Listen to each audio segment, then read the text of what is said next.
As a group of 5 friends, we craved adventure and thrills. Our yearly tradition was to embark on a camping trip deep in the woods, far from civilization, to test our limits and create lasting memories. Little did we know that this particular trip would become a nightmarish tale we'd never forget. The woods were our sanctuary, a place where the deafening city noise faded into a soothing symphony of rustling leaves and chirping crickets. With our backpacks packed with supplies and a roaring campfire, we set up camp beside a tranquil lake. Laughter filled the air as we reminisced about past trips and plotted the new stories we'd create. The first evening passed without incident, but as night descended, the forest transformed into a realm of shadows and eerie sounds. We gathered around the fire, its warm glow providing some comfort against the encroaching darkness. Our campfire tales began innocently enough, but soon took a more sinister turn. That's when I heard it, Sarah, the most adventurous among us, began. A faint whisper in the wind, like someone calling my name. We chuckled, attributing it to her vivid imagination. But as the night deepened, strange occurrences began to unfold. Footsteps, barely audible, seemed to circle our campsite.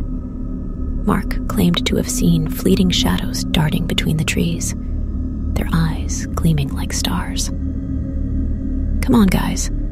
This is just our minds playing tricks on us," Mark said, trying to maintain his composure.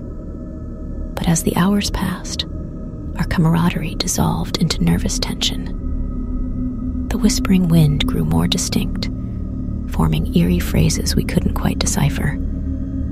Panic simmered beneath the surface, and we decided to pack up and head back to civilization at first light. Sleep was elusive, and every rustle of leaves or snap of a twig sent our hearts racing. The forest, once our sanctuary, now felt like an impenetrable fortress closing in around us. And then we heard it, the distant sound of a child's laughter. The laughter was haunting, echoing through the trees and freezing our blood. It was impossible.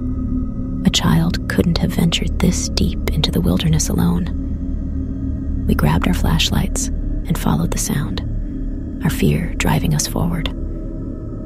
The laughter led us to a clearing where an old, dilapidated cabin stood. Its windows were shattered, and the door hung ajar, creaking eerily in the wind. We approached cautiously, drawn by an unseen force. Inside, the laughter grew louder, echoing through the empty rooms. We searched the cabin, but it was deserted, save for an old, tattered journal. Its pages contained disturbing entries, detailing a family that had once lived there, tormented by malevolent spirits. As we read, the laughter grew louder, closing in around us. Panic set in, and we fled the cabin, but the forest seemed to have shifted. The trees closed ranks, trapping us in a nightmarish maze. The laughter followed, now echoing from all directions. Sarah screamed, and Mark, in a frenzy, ran in the opposite direction. We were separated. Alone in the oppressive darkness, I stumbled upon an old, weathered gravestone. The name inscribed on it sent shivers down my spine. Rachel. My heart pounded as I realized that the spirits that had tormented the cabin had now taken one of my friends. Frantic, I searched for the others, but the forest seemed to conspire against me, shifting and changing paths. The laughter was relentless, growing louder with every step. I feared that I was losing my sanity. Hours passed, and the first light of dawn pierced the trees.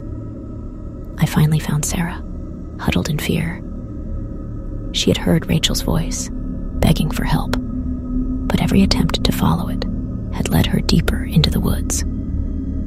We never found Mark or Rachel, forest had taken them, swallowed them whole. Our camping trip had become a nightmare, and we returned to civilization as changed individuals, haunted by the laughter and shadows that had forever tainted our love for the woods.